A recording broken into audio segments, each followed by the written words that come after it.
So hello everyone, so this is C A Sanidhya Saraf and इस particular video के अंदर हम लोग May 25 का जो अपना सी ए फाइनल का ऑडिट पेपर था उसका एनालिसिस करने वाले हैं। पॉपुलरली परसीव किया गया है कि ये जो पेपर था इस बार May 25 का, this was one of the toughest paper in the history of ICAI exam. तो ऐसा क्या था इस पेपर में, तो इस वीडियो को ना एंड तक देखिएगा, क्योंकि इस वीडियो के अंदर बहुत सारे इंसाइटफुल इंफॉर्मेशन रहेंगे आपके लिए।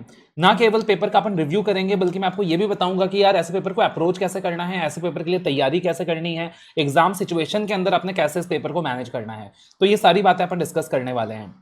ऑडिट एग्जाम के बाद जो समय था, मैंने उसके अंदर वो डिटेल्ड वीडियो अपलोड नहीं करा, बिकॉज वो मुझे सही नहीं लगता यार। मेरे बहुत सारे बच्चे ऐसे हैं जिनका सेकंड ग्रुप का भी पेपर्स रहता है, और कहीं ना कहीं अगर उस वक्त मैं वो रिव्यू वीडियो डाल दूं तो फिर क्या होता है कि यार वो आंसर्स देख कर ना टेंशन में आ जाएंगे कि अरे यार मेरा ये गलत हो गया, ये सही हो गया, बेकार में डिस्ट्रैक्ट हो जाएंगे। तो इससे अच्छा है ऑलवेज प्रेफर कि एक बार अपना खत्म हो जाए सेकंड ग्रुप भी, उसके बाद वीडियो डाला जाए, तो आराम से बच्चा बैठ के शांति ठंडे दिमाग से क्या कर सकता है, पेपर को देख सकता है।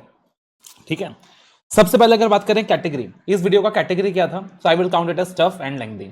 टफ भी था सर, लेंथी भी था। मोस्टली क्या कह रहे हैं कि सर वेरी वेरी टफ था। मैं ये नहीं बोलूंगा वेरी वेरी टफ था, ये टफ था बट वेरी वेरी टफ नहीं था। लेकिन प्रॉब्लम ये कि लेंथी भी था, और लेंथी होने की वजह से वो वेरी टफ के कैटेगरी में जा सकता है, but otherwise very very tough नहीं था, टफ कैटेगरी में आता है। अब सर यहाँ क्वेश्चंस का पैटर्न क्या था, क्वेश्चंस किस प्रकार से पूछे गए हैं। तो देखो यार, बच्चों की एक दिक्कत है। दिक्कत क्या है सर, क्वेश्चन बैंक कर लें क्या, सर ऐसे के एसएम क्वेश्चंस कर लें क्या, एग्जाम से पहले सर क्वेश्चन बैंक से ही चैप्टर्स करके चले जाएं क्या, हम तो क्वेश्चन बैंक से ही तैयारी कर लेते हैं।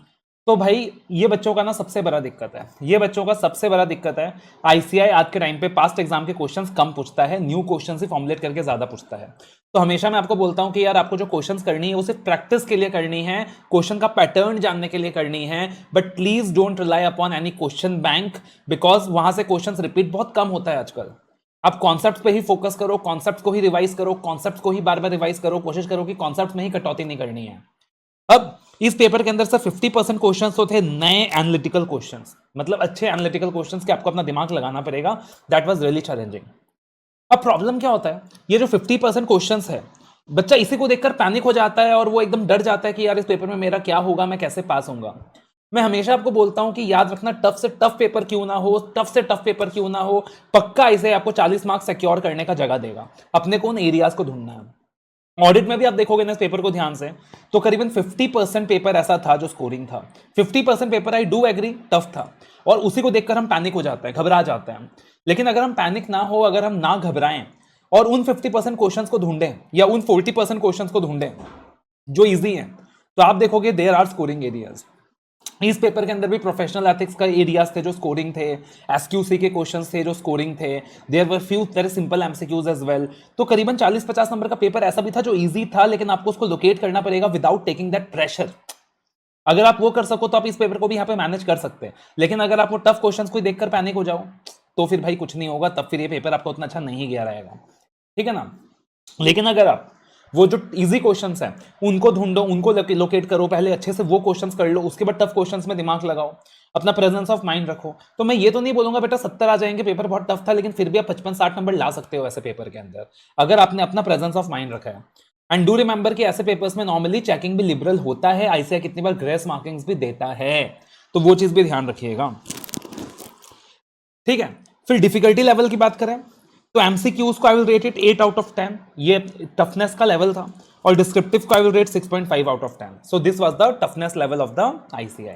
ठीक है, एक चीज और, अगर कोई बच्चा एकदम शॉर्टकट मटेरियल को रेफर करके गया ना, किस तरह में शॉर्टकट मटेरियल दे दो खाली, तो उसको थोड़ी परेशानी हुई होगी, बिकॉज यार जो क्वेश्चंस वगैरह थे ना वो अंदर अंदर से जा जाके इंस्टीट्यूट पूछ रहा है। मान लो सपोज आप कोई समरी मैट्रिक्स फॉलो कर रहे हो, उसमें एक कॉन्सेप्ट को 2 लाइन में बता दिया, 1 लाइन में बता दिया, आप उतना पढ़ के चलेगा उतना काफी है। लेकिन इंस्टीट्यूट ने क्वेश्चन कहां से पूछा है, वो 2 लाइनों से नहीं पूछा है, जो 2 लाइन कवर्ड नहीं था ना उस समरी मटेरियल में, बेटा वहां से क्वेश्चन पूछा है। ठीक है, तो दैट इज वाई आपको थोड़ा सा संभल के चलना है, उतना समरी के पीछे नहीं भागना है बेटा, थोड़ा सा डिटेल स्टडी भी जरूरी है। आई अंडरस्टैंड कि सर टाइम लगेगा, रिविजन करने होंगे, बट बेटा मैनेज तो करना पड़ेगा, सीए फाइनल का एग्जाम है, पर थोड़ा बहुत एफर्ट्स आपको लगाना पड़ेगा, वहां पे आप उतना समरी मटेरियल के पीछे नहीं भाग सकते हो। अब इस वीडियो का हमारा एजेंडा क्या रहने वाला है, एक तो पेपर का रिव्यू करेंगे, एमसीक्यू के आंसर्स डिस्कस करेंगे particularly, and also you know how to overcome such a challenging paper. I will tell you कि how to overcome such a challenging paper. तो बेटा ऐसे चैलेंजिंग पेपर को ओवरकम कैसे करना है, सबसे पहली चीज, as I told you, don't rely the on questions only, mainly rely on the concepts. आपके कॉन्सेप्ट से आपके नैया पार लगाएंगे। दूसरी चीज, don't rely on very shortcut materials, ठीक है ना, उतना शॉर्टकट मटेरियल आपके सेहत के लिए हानिकारक है। करना अपने को सब कुछ है, उसमें अपन फिल्ट्रेशन कर सकते हैं कि कुछ चीजें ज्यादा बार रिवाइज करनी है, कुछ चीजें कम बार रिवाइज करनी है, बट करना अपने को सब कुछ है। और तीसरी चीज बेटा, अगर एग्जाम में ऐसा पेपर आता है तो अपना दिमाग ठंडा रखें, अपना दिमाग शांत रखें, एकदम शांत होकर आप ढूंढें आपके स्कोरिंग एरियाज, आपको मिलेंगे बेटा वो scoring areas, and believe me you will get the marks. But panic हो जाओगे तो फिर कुछ नहीं हो पाएगा। अब एक बार जरा एमसीक्यूज का रिव्यू कर लेते हैं। मैं आपको एमसीक्यूज के आंसर्स भी शेयर कर देता हूं कि एमसीक्यूज के क्या आंसर्स रहेंगे, तो अकॉर्डिंगली आप कंपेयर भी कर सकते हो कि आपको कितने मार्क्स आने वाले हैं। बट प्लीज बेटा पैनिक मत होना, आपके आंसर्स करेक्ट हैं, बहुत अच्छी बात है, आपके मार्क्स अच्छे आएंगे, बहुत अच्छी बात है। आपको लगता है आपके आंसर्स उतने सही नहीं बैठे हैं, तब पैनिक मत होना बेटा। अभी सेकंड ग्रुप, अभी क्या करो आप, जो रिजल्ट जब तक नहीं आता तब तक तैयारी करो। आपको लग रहा है ये ग्रुप क्लियर नहीं होगा तो इसी ग्रुप की तैयारी दोबारा से करो। अगर आपको लग रहा है ये ग्रुप क्लियर हो जाएगा तो अगले ग्रुप की तैयारी करो, बट तैयारी करो, पैनिक नहीं होना है अपने को। पैनिक होकर क्या ही होगा। अब यहां पे integrated case study scenario number 1, हर बच्चे के एमसीक्यू बुकलेट का नंबरिंग अलग होता है, तो अकॉर्डिंगली आप प्लीज वो चीज चेक कर लेना। तो क्वेश्चन दिया है क्या भाई साहब, integrated case study scenario number 1। हमेशा मैं कहता हूं कि पहले एक बार केस नहीं देखे ना, एक बार क्वेश्चन खुद को देख लिया करो, एक आइडिया ले लिया करो कि क्वेश्चन किन चीजों के बारे में पूछ रहा है तुमसे। तो ये लंबा चौड़ा केस स्टडी दिया हुआ है भाई साहब, बहुत सारा कुछ इंफॉर्मेशन वगैरह दिया हुआ है इसमें, और फिर देखते हैं क्वेश्चन में पूछ क्या रहा है। सबसे पहली चीज, based on the above facts answer the following questions 1 to 4, ठीक है। Which of the following actions is not required as part of auditor's documentation for the identified misstatement of DIF Limited? मैं हमेशा कहता हूं बेटा वो कहानी जो है ना उसको एक बार रीड मत करो, पहले क्वेश्चंस में जाओ, अगर उससे सॉल्व हो सकता है वेल एंड गुड, उससे सॉल्व नहीं हो सकता तो कहानी जाके रेफर करेंगे, टाइम बचता है। तो देखना पहला क्वेश्चन क्या है, Which of the following actions is not required as part of the auditor's documentation for identified misstatements of DIF Limited? मतलब देख के समझ आ रहा है यार, ऐसे 450 का सवाल है और डॉक्यूमेंटेशन का सवाल है, आई डोंट थिंक केस में जाने का जरूरत है। पहला, justification for not communicating identified misstatements to those tasked with governance. यार ऐसे 450 के डॉक्यूमेंटेशन में ऐसा कुछ पढ़ा था क्या आपने कि आप अगर दोज टास्क्ड विद गवर्नेंस को कम्युनिकेट नहीं कर रहे हो तो उसका जस्टिफिकेशन? मुझे तो याद नहीं है यार ऐसा कुछ पढ़ा था। बाकी ऑप्शंस देख लो। Recording the predetermined threshold limit of 75,000 rupees as the amount below which misstatements would be considered clearly trivial। तो जो एक ट्राइवियल का कॉन्सेप्ट होता है कि जो ट्राइवियल मिसस्टेटमेंट्स होते हैं, जो इनकॉन्सिक्वेंशियल मिसस्टेटमेंट्स होते हैं, तो पार्टिकुलरली आपको ट्राइवियल मिसस्टेटमेंट्स का भी डॉक्यूमेंटेशन करना होता है, ऐसा हमने 450 में पढ़ा है, मतलब ये तो डॉक्यूमेंटेशन होएगा। Listing all identified misstatements including the inventory misstatement even if corrected by the management. तो ऐसे 450 में जो डॉक्यूमेंटेशन का पार्ट है वहां क्लियरली दिया हुआ है बेटा कि जो करेक्टेड मिसस्टेटमेंट्स है उसका भी डॉक्यूमेंटेशन करना पड़ता है, तो ये भी डॉक्यूमेंटेशन होएगा। Auditors conclusion as to whether uncorrected misstatements are material individually और इन एग्रीगेट, तो ये भी डॉक्यूमेंट होगा यार, कंक्लूजन वाला पार्ट है, वर्ड देख के समझ में आना चाहिए। तो क्या आंसर होगा? ए। इजी क्वेश्चन था ये, मैं इजी कैटेगरी के अंदर ही मार्क करूंगा। उसके बाद अगला question, based on listed additional procedures, which of the following are inappropriate actions for the auditor to take decisions on going concern in case of Parbhat Private Limited? Okay sir, मतलब going concern का सवाल है, मतलब ऐसे 570 का सवाल है, और बोला based on listed additional procedures क्या एक्शन लेना है आपको। लिस्टेड एडिशनल प्रोसीजर्स, तो याद है कि एडिशनल प्रोसीजर्स करके अपन ने कॉन्सेप्ट किया था ऐसे 570 में गोइंग कंसर्न का, मतलब कहीं ना कहीं उसके अराउंड होगा। बट यहाँ पे जो ऑप्शंस दिया हुआ है भाई, इसको तो देख के लग रहा है कि अपने को केस रेफर करना पड़ेगा, तो केस रेफर कर लेंगे। चलो पहले बाकी क्वेश्चंस देख लेते हैं। Which of the following statement is most appropriate in the context of roles of QRB and NAFRA? ठीक है जी। QRB is empowered to review the quality of audit services for both Crypto Limited and Glitch Limited since it oversees all entities audited by ISI members. NAFRA cannot investigate Glitch Limited as it falls under, मतलब यहाँ भी अपने को देखना पड़ेगा यार, ऐसा तो क्वेश्चन हो नहीं पाएगा, यहाँ देखना पड़ेगा अपने को कि बेसिकली लिस्टेड कंपनी कौन सी है, अनलिस्टेड कंपनी कौन सी है। बिकॉज जो जहां लिस्टेड कंपनी होती है वहां रिव्यू का पावर फिर नफरा के पास होता है, और जो अनलिस्टेड कंपनीज होती है वहां क्वालिटी रिव्यू बोर्ड के पास होता है। तो अपने को खाली इतना देखना रहेगा कि लिस्टेड कंपनी कौन सी है, अनलिस्टेड कंपनी कौन सी है। ये कॉन्सेप्ट कहां किया हमने बेटा? ऐसे 220 में किया है।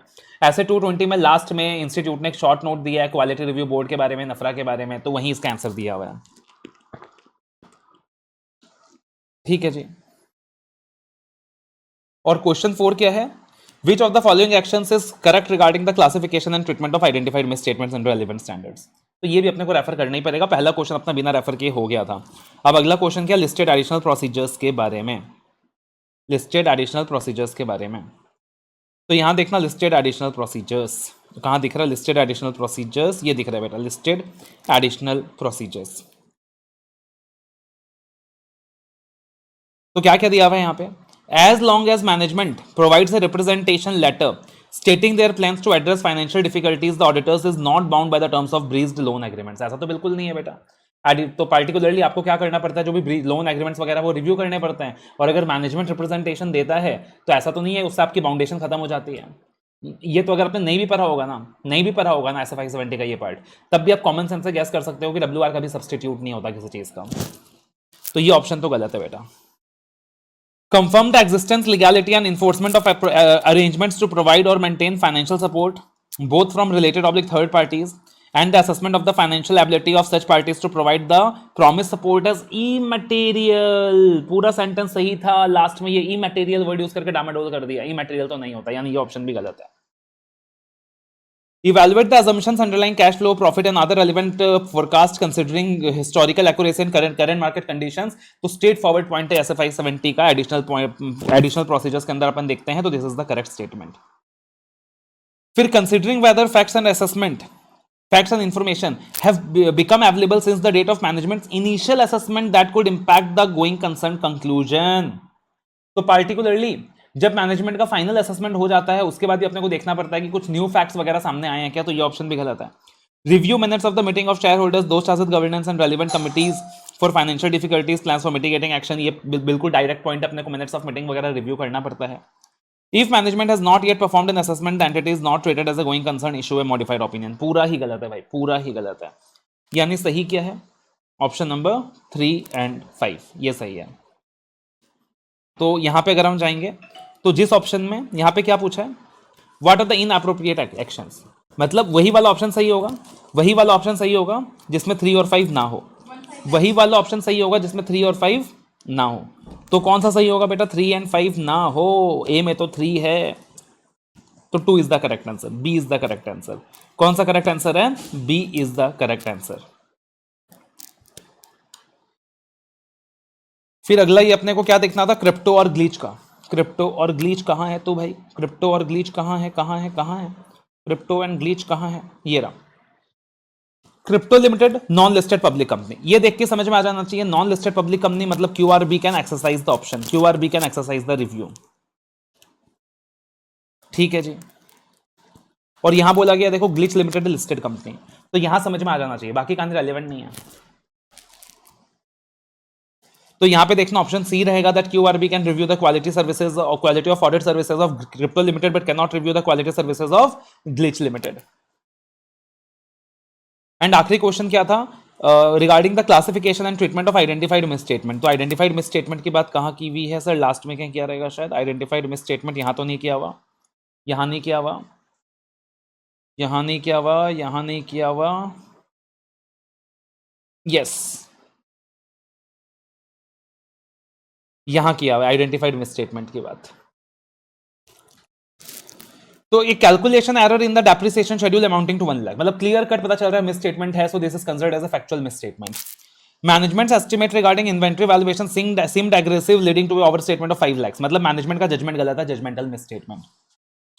Sample audit revealed an error in sales invoices amounting to 60,000 and the population of similar invoices totaled 1 crore. Auditor's best estimate of population, तो ये प्रोजेक्टेड मिस स्टेटमेंट है। ये कॉन्सेप्ट कहां किया था, ये बेसिकली नए मॉड्यूल में इंस्टीट्यूट ने इंसर्ट किया था। और अगर आप मेरा अमेंडमेंट शीट देखोगे तो अमेंडमेंट शीट में मैंने ऐसे 450 में ये वाला कॉन्सेप्ट दिया हुआ, types of misstatement, factual, judgmental and projected. तो situation 1 is factual, 2 is judgmental and 3 is projected. तो अकॉर्डिंगली आप अगर आंसर देखोगे क्या रहेगा अपना, ऑप्शन नंबर डी रहेगा। ऑप्शन नंबर डी रहेगा that 1 lakh error is a factual misstatement, second वाला is a judgmental and third is a projected misstatement. ठीक है, तो ये वाला क्वेश्चन हो गया अपना। इसके अंदर जो मुझे लगता है पार्टिकुलरली आपके लिए चैलेंजिंग, जो टफ रहेगा ना वो 2 रहेगा, जो टफ रहेगा वो 2 रहेगा, बिकॉज एग्जाम कंडीशंस में एग्जैक्टली उस ऑप्शन को आइडेंटिफाई करना उतना आसान नहीं होता। बट थोड़ा सा लॉजिकली देखोगे, खाली ऑप्शन 3 भी फिगर आउट कर लोगे तो आप सही आंसर पिकअप कर लोगे। क्वेश्चन 3 भी सिंपल है, एमसीक्यू 3 भी सिंपल है, कोई दिक्कत की बात नहीं है। 4 उनके लिए सिंपल है जिन्होंने अमेंडमेंट शीट किया था, जिन्होंने अमेंडमेंट शीट नहीं किया था उनके लिए सिंपल नहीं है। अगर जिन्होंने अमेंडमेंट शीट किया था उनके लिए एकदम सिंपल है, मतलब एवरेज कैटेगरी में मार्क कर रहा हूं। Integrated case study scenario number 2। अब यहाँ पे परफॉर्मेंस ऑडिट की बात की जा रही है। यहाँ पे झमेला क्या किया इंस्टीट्यूट ने भाई कि परफॉर्मेंस ऑडिट के जो स्टेप्स होते हैं ना वो सारा बता दिया। याद है, प्रोग्राम अंडरस्टैंड करते थे अपन, प्रोग्राम अंडरस्टैंड करते थे अपन, राइट। उसके बाद टोटल 8 स्टेप्स, 9 स्टेप्स थे। टोटल कितने स्टेप्स थे बेटा? 9 स्टेप्स थे। अब यहां पे मजे की बात क्या है, यहां पे मजे की बात क्या है कि जो स्टेप्स का अपना लॉजिकल सीक्वेंसिंग था कि अपन प्रोग्राम आइडेंटिफाई करते थे, अंडरस्टैंड करते थे, अपना ऑब्जेक्टिव डिफाइन करते थे, अपने अप्रोच डिफाइन करते थे, तो वो सारा जो था। अब इंस्टीट्यूट ने सारे पॉइंट्स दे दिया है, हमें सीक्वेंसिंग पूछा है कि आप करेक्ट सीक्वेंसिंग बताओ एमसीक्यू के अंदर। अब यहां पे चैलेंजिंग चीज क्या है कि यार आपने पढ़ा तो होगा, लेकिन क्या आपने उतने ध्यान से पढ़ा होगा कि आपको एग्जैक्ट सीक्वेंसिंग याद रहे? सो दैट इज वाई इसको भी अपन टफ कैटेगरी में मार्क कर सकते हैं। अगर सीक्वेंसिंग याद है फिर तो आपके लिए इजी कैटेगरी है, क्योंकि हर टीचर की बुक में पक्का क्वेश्चन दिया हुआ है। फिर दिया हुआ है कहानी आगे। चलो एक बार आंसर का पार्ट देख लेते हैं, पहले आंसर वाली चीज में जाते हैं।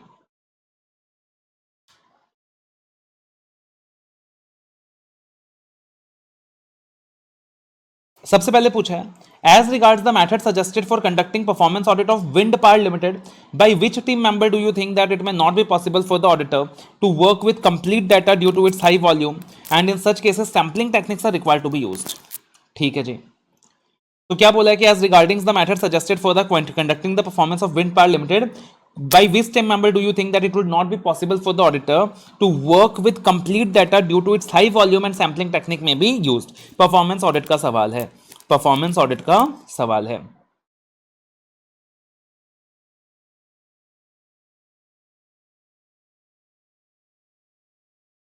तो यहां पे अपने को कौन सा बेसिकली पार्ट में आना है जहां वो मेथड वगैरह सजेस्ट हो रहा है, तो ये वाला portion.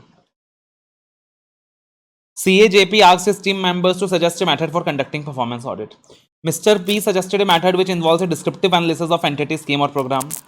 Mr. Q suggested a method which involves examination of available data relating to financials like earnings, revenue, or data relating to program implementation like details of beneficiaries. Mr. R suggested a method that involves collecting information, basically a survey technique होती है. Mr. S suggested a method which involves the review of the system. तो बेटा ये जो question है ना, है module का, मेरे बुक में भी कवर्ड है, मॉड्यूल में भी कवर्ड है, लेकिन प्रॉब्लम ये है कि शायद इस क्वेश्चन का आंसर आपको करेक्ट करने में बहुत डिफिकल्टी आया रहेगा। मैं इसको वेरी टफ कैटेगरी में डालूंगा। क्यों? है सिंपल क्वेश्चन, आप देखोगे मॉड्यूल में सिंपल क्वेश्चन है। क्वेश्चन में क्या दिया हुआ है? परफॉर्मेंस ऑडिट के अलग अलग मेथड्स। तो उन मेथड्स में बेटा एक का नाम दिया हुआ है क्वांटिटेटिव एनालिसिस, और क्वांटिटेटिव एनालिसिस का अगर आप मेथड देखोगे ना मॉड्यूल में, तो वहां पे बोला हुआ है कि it involves examination of available data relating to financials like earnings, revenue और data relating to program implementation, और यहाँ पे वॉल्यूम बहुत ज्यादा होता है बोल के अपन सैम्पलिंग के हिसाब से काम करते हैं। क्लियर कट ये एक्सप्लेनेशन दिया हुआ है, मॉड्यूल में भी दिया हुआ है, मेरे बुक में भी दिया हुआ है, बट फिर भी मैं नहीं बोलूंगा कि मेरे बुक में दिया हुआ है तो ईजी है, क्योंकि एग्जाम कंडीशन में उस चीज को याद रखना, उस चीज को प्रेजेंट करना थोड़ा सा टेक्निकल है। तो वो मेथड जिसमें सैम्पलिंग यूज होती है वो मिस्टर क्यू ने सजेस्ट किया। क्या किसने सजेस्ट किया? क्यू ने सजेस्ट किया, क्वांटिटेटिव एनालिसिस। तो अपना इसका आंसर क्या रहेगा? Mr Q. The following audit procedures by the audit team in relation to audit of advances of the Indore main branch. तो इंडोर मेन ब्रांच की कुछ बात हो रही है, कुछ प्रोसीजर्स वगैरह दिए हुए 1 2 3 4, और बोला हुआ रिव्यू द, बोला हुआ from the above identify the audit procedures that mister why should focus upon. उन ऑडिट प्रोसीजर्स को आइडेंटिफाई कीजिए जो मिस्टर वाई को फोकस करना है। मतलब शायद इसमें अलग अलग कुछ डिवीजन वगैरह दिया रहेगा ऑडिट प्रोसीजर्स का। तो देखते हैं भाई मिस्टर वाई का नाम कहाँ आ रहा है। ये रहा, Mr X, Mr Y, Mr Z. तो क्या बोला है? The engagement partner CAR assigned the focus area and advances to members of audit team as follows. Mr X was assigned to focus on evaluation of internal control and advances. Mr Y was assigned to focus on substantive audit procedures. तो Mr Y को क्या काम दिया हुआ है? Substantive audit procedures का। And Mr Z was assigned to focus on recoverability of advances. तो अपने को क्वेश्चन किसके एंगल से सॉल्व करना है? मिस्टर वाई के एंगल से। मतलब मिस्टर वाई को कौन सा काम असाइन किया? सब्सटेंटिव ऑडिट प्रोसीजर्स का काम असाइन किया है। तो बोला कि from the above identify the audit procedures that mister why should focus upon, यानी अपने को खाली उन पॉइंट्स के बारे में सोचना है जहां पे सब्सटेंटिव ऑडिट प्रोसीजर्स का एप्लीकेशन यूज हो रहा है। ठीक है, तो चैलेंजिंग क्वेश्चन है। देखो चैलेंजिंग क्वेश्चन है बिकॉज उस एक्सटेंट तक जाके बच्चा सोचे एग्जाम में थोड़ा डिफिकल्ट है।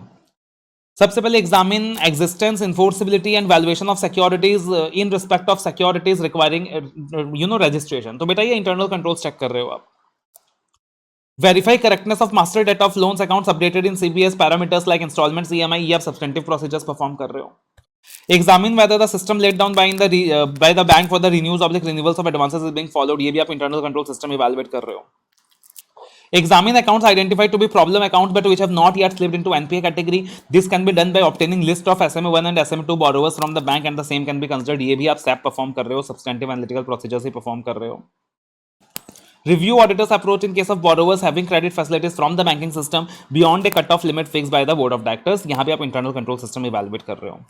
तो बेसिकली आप SAP कहाँ परफॉर्म कर रहे हो? आप SAP परफॉर्म कर रहे हो option number 2 and option number 4 के अंदर. Option number 2 and option number 4 के अंदर. तो answer will be C, 2 and 4. Answer will be C, that is 2 and 4.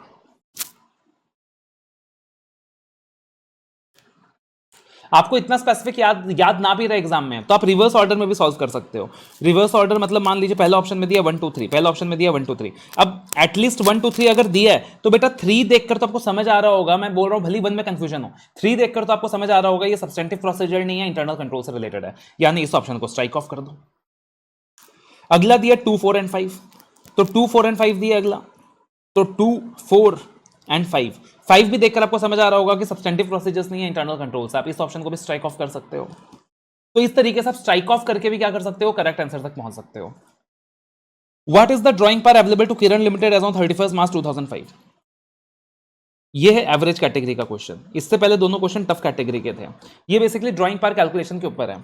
Drawing power calculation का जो डिस्कशन अपन ने किया है वो तुमने अगर समझा होगा तो बहुत ईजी है. ठीक है, बेसिकली ड्राइंग पावर कैलकुलेशन का क्या सिस्टम होता है, क्या बताया था अपन ने, क्या डिस्कस किया था कि सबसे पहले अपने को क्या करना होता है, स्टॉक से डैमेज स्टॉक माइनस करना पड़ता है, फिर अगर कुछ क्रेडिटर्स फॉर स्टॉक है वो माइनस करने पड़ते हैं, फिर मार्जिन माइनस करना पड़ता है. ठीक है जी.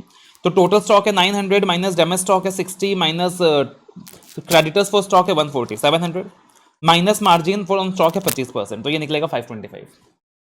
उसके बाद डेटर्स में क्या करना होता है बेटा, अब डेटर्स में ना इंस्टीट्यूट ने एक ट्रिक खेला. क्या ट्रिक खेला? Rather than asking from the final module इन्होंने पूछा इंटर के मॉड्यूल के इलस्ट्रेशन से.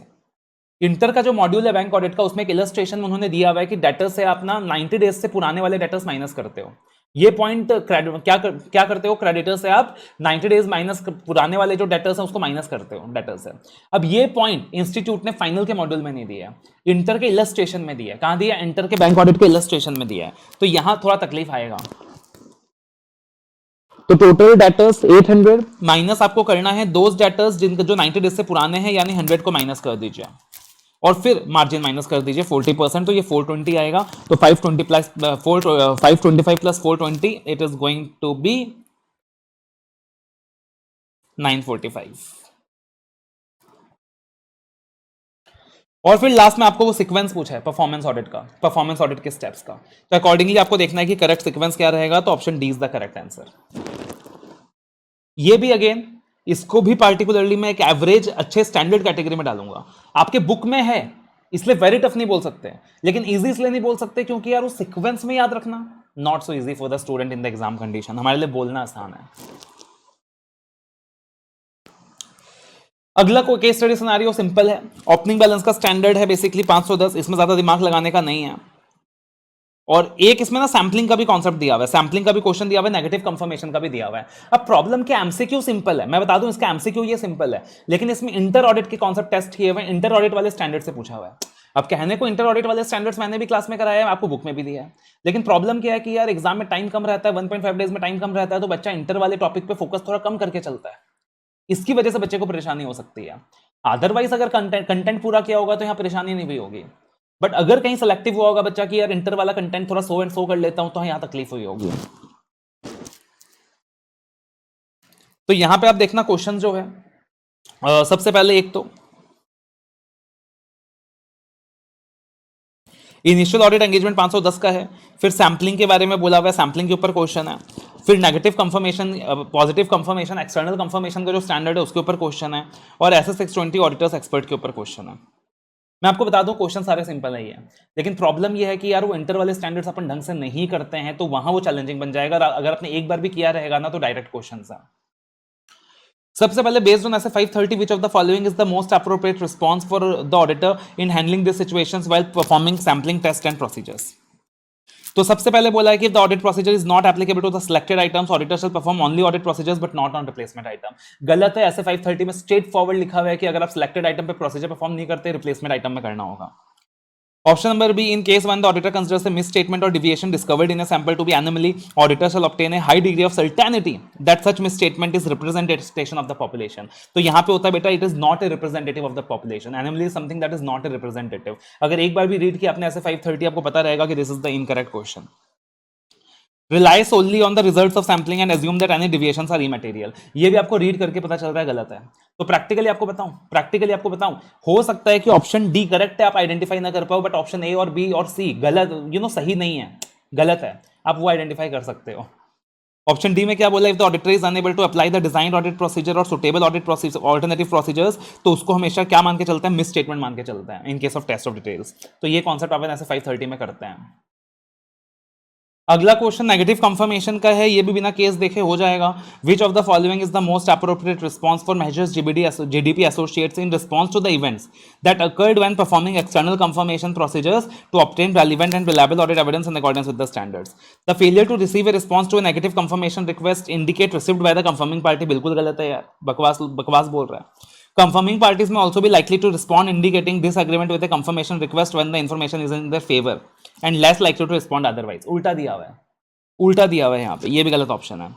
Non-response for negative confirmation does not mean that there is some misstatement as negative information. Confirmation request itself is to respond to the auditor only if the confirming party disagrees. तो एकदम simple question, I think किसी को कोई परेशानी नहीं रहेगा. Option C is the correct answer. अब यहां पे ऐसे 620 के बारे में पूछा है क्वेश्चन और बोला है कि इनकरेक्ट ऑप्शन कौन सा है.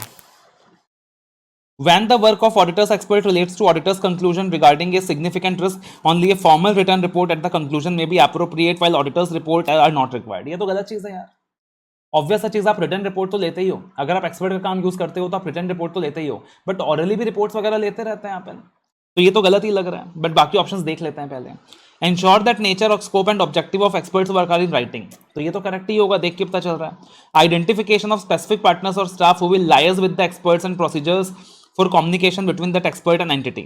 तो यार वैसा भी सिस्टम होना ही चाहिए. And it is necessary for the confidentiality provisions of relevant ethical requirements that apply to the auditor's expert. तो आपको याद होगा जो auditors agreement with the expert का क्वेश्चन था, तो उसमें अपन देखते हैं कि कॉन्फिडेंशियलिटी रिक्वायरमेंट के लिए अपन क्या करते हैं सर, उनके साथ एग्रीमेंट एंटर करते हैं. अगला क्वेश्चन ओपनिंग बैलेंस का, बहुत सिंपल है ये. मतलब ये वैसा क्वेश्चन है, इंटर लेवल का स्ट्रेट फॉरवर्ड क्वेश्चन है, तो इसमें आई थिंक डिस्कशन का कोई नीड नहीं है. Option B is the correct answer. अगला क्वेश्चन क्या है, सिक्योर बैंक के medium size financial institution prides on offering secure digital banking, कुछ मालवेयर वगैरह का अटैक हुआ है, अलग अलग इंसिडेंट्स दिए हुए हैं. इंसिडेंट 1, इंसिडेंट 2, इंसिडेंट 3, इंसिडेंट 4, चलो ठीक है. From the above, which of the cyber attack incident is described as ransomware? तो ransomware कौन सा इंसिडेंट है? इंसिडेंट 4 है, 3 है, 2 है या 1 है? तो एक बार रीड करना पड़ेगा यार. सबसे पहले 4 दिया हुआ है, 4 रीड कर लेते हैं. ransomware होता क्या था बेसिकली, कि एक साइबर अटैक आता है, एक इंक्रिप्टेड साइबर अटैक आता है, वो आपके डाटा को डिक्रिप्ट कर देता है और फिर आपको वो डाटा को इंक्रिप्ट करके देने का पैसे लेता है. फिशिंग अटैक बोलते हैं उसको. तो इंसिडेंट 4 क्या लिखा हुआ है, critical server was encrypted by a cyber attack disturbing operation for 3 days. This encrypted all the critical financial data rendering the system inoperable. Investigation revealed that attack originated from phishing email. तो भाई ये तो random where he है. अपनी किस्मत अच्छी है कि इंसिडेंट 4 पहला ऑप्शन दिया है, बाजू में इंसिडेंट 4 ही दिख रहा है, तो हमने रीड किया, तो रैंसम वेयर ही है ये. अगर एग्जाम में आपका भी किस्मत इस तरीके से साथ दी है कि यार इंसिडेंट 4 आपने रीड किया, सामने इंसिडेंट 4 है और रीड करके दिख रहा है कि रैंसम वेयर ही है, तो आपका टाइम बच जाएगा. फिर बेसिकली क्वेश्चन किस चीज़ के बारे में है अगला क्वेश्चन, अच्छा कंसोलिडेशन के ऊपर है कि किसको कंसोलिडेटेड फाइनेंशियल स्टेटमेंट्स प्रिपेयर करना है, किसको नहीं करना है. चलो देखते हैं भाई. सबसे पहले Uranus Private Limited partially owned subsidy of Saturn Limited, a manufacturing company has been operating as a unlisted company in India. Company shareholders, including non-voting members, have been informed in writing about the company's decision not to present CFS. None of the members have objected and the company holds proof of delivery for this communication. तो यार ये तो section 129 के अंदर sub section 3 के अंदर जो rules में एग्जम्पशन दिया हुआ है उसके ऊपर है कि पार्शियली ओन सब्सिडी को एग्जम्पशन मिल सकता है अगर वो अनलिस्टेड है, शेयर होल्डर्स को इंटीमेट कर दिया राइटिंग में, शेयर होल्डर्स ऑब्जेक्शन नहीं कर रहे हैं और जो होल्डिंग कंपनी है उसकी उसने CFS बनाया है. तो ये तो सेक्शन 129 का उस एग्जम्पशन के ऊपर है. तो yes, Uranus Private limited can be granted exemption from CFS. Saturn Limited, the ultimate holding company of Uranus Private Limited, files it CFS with the registrar. तो अल्टीमेट होल्डिंग कंपनी है भाई, इसको कोई एग्जम्पशन नहीं मिलता, इसको तो CFS बनाना ही पड़ेगा. लेकिन यहाँ पे ये बोला है कि जो अल्टीमेट होल्डिंग कंपनी है वो सीएफएस प्रिपेयर कर रहा है, आरओसी को सबमिट कर रहा है, एएस वगैरह कंप्लाई कर रहा है, इसका मतलब यूरेनस प्राइवेट लिमिटेड को एग्जम्पशन मिल जाएगा। Pluto Limited is another subsidiary of Saturn Limited, manages funds from various investors with stated business objective of earning returns through capital appreciation, investment income. It evaluates its investment on fair value basis. मतलब इन days 110 apply हो रहा है, Pluto limited को भी यहाँ पे exemption मिल जाएगा। तो साहब यहाँ पे यूरेनस को भी एग्जम्पशन मिल रहा है, प्लूटो को भी मिल रहा है, बचा सैटर्न। तो सैटर्न के दो ऑप्शन है, वो देख लेते हैं। एक तो Saturn Limited must consolidate all its entities it controls except Pluto Limited, या फिर Saturn Limited must consolidate all its entities. तो भाई साहब सैटर्न लिमिटेड जो है उसके ऊपर क्योंकि कंसोलिडेशन का रिक्वायरमेंट एप्लीकेबल है, तो उसको सारे एंटिटीज को ही कंसोलिडेट करना पड़ेगा, कोई एग्जम्पशन नहीं है। अगला क्वेश्चन है हमारा सबका फेवरेट, चार्टर्ड अकाउंटेंट्स एक्ट से। ओके सर,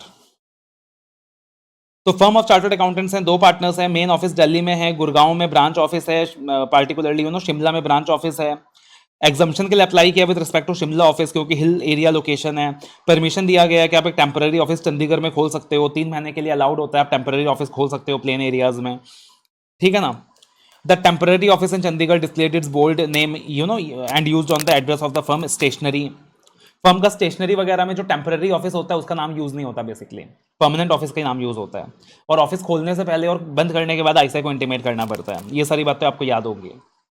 तो सिंपल क्वेश्चन है, डायरेक्ट क्वेश्चन है, इसमें ज्यादा दिमाग लगाने का नहीं है। करेक्ट कंडीशन आपको क्या करना है सर, आइडेंटिफाई करना है। करेक्ट कंडीशन क्या करना है सर, अपना आइडेंटिफाई करना है। सबसे पहले बोला allowed to open temporary office in Chandigarh for not exceeding 3 months, बिल्कुल सही बात है, करेक्ट है। Shimla office should be close during winter months, ऐसा कुछ भी नहीं है भाई, ऐसा कुछ भी नहीं है, ऑफिस तो खुला रह ही सकता है 3 महीने के अंदर भी। Name board of the firm in the Chandigarh office should not be displayed at times other than the period such office is permitted to function, बिल्कुल सही बात है। Before commencement of every winter, it is obligatory on the firm to inform to the institute that it is opening the Chandigarh office from particular date. तो intimate करना भी compulsory होता है regarding the opening and closing, यानी 1, 3, 4 and 5 correct answers हैं। तो option choose कर लो, option B.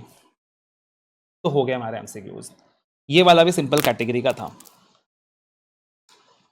तो आप देखो बेटा इन एमसीक्यूज में ना, आई अंडरस्टैंड कि एमसीक्यूज चैलेंजिंग थे, पेपर भी टफ था, लेकिन आप देखोगे इन एमसीक्यूज में ये 2 नंबर, ये यूरेनस वाला 2 नंबर, ये अगर डिजिटल ऑडिट किया है तो ये 2 नंबर ये इजी कैटेगरी का है। अगर डिजिटल ऑडिट नहीं किया है, छोड़ के गए हो, फिर तो भाई उपाय ही नहीं है, क्योंकि मैं खुद बच्चों को बोलता हूँ कि टाइम नहीं है तो छोड़ देना। ओपनिंग बैलेंसेस वाला एमसीक्यू सिंपल कैटेगरी का था, मतलब 8 नंबर। ये एक्सपोर्ट वाला जो एमसीक्यू है ये भी सिंपल कैटेगरी का था, मतलब 10 नंबर, ठीक है। एक्सटर्नल कंफर्मेशन वाला एमसीक्यू सिंपल कैटेगरी का था, 12 नंबर। मैं सैम्पलिंग वाले एमसीक्यू को सिंपल कैटेगरी का नहीं मानूंगा, रीजन इज वैसे तो डायरेक्टली बुक से था, बट ऐसे 530 को कोई इतना डिटेल्ड में जल्दी से फाइनल का बच्चा नहीं पढ़ता है, तो इसलिए इसको सिंपल कैटेगरी में नहीं ले रहा। नेगेटिव कंफर्मेशन का जो एमसीक्यू है वो 2 नंबर का, वो भी सिंपल कैटेगरी का था, यानी 14 नंबर। परफॉर्मेंस ऑडिट का एमसीक्यू सिंपल कैटेगरी का नहीं है। ड्राइंग पार का एमसीक्यू स्टैंडर्ड कैटेगरी का, सिंपल कैटेगरी का तो नहीं है, एवरेज कैटेगरी का, अभी सिंपल कैटेगरी वाले की बात कर रहे हैं। ये इंडोर ब्रांच वाला क्वेश्चन भी सिंपल कैटेगरी का नहीं है, मिस्टर क्यू वाला क्वेश्चन भी सिंपल कैटेगरी का तो नहीं है।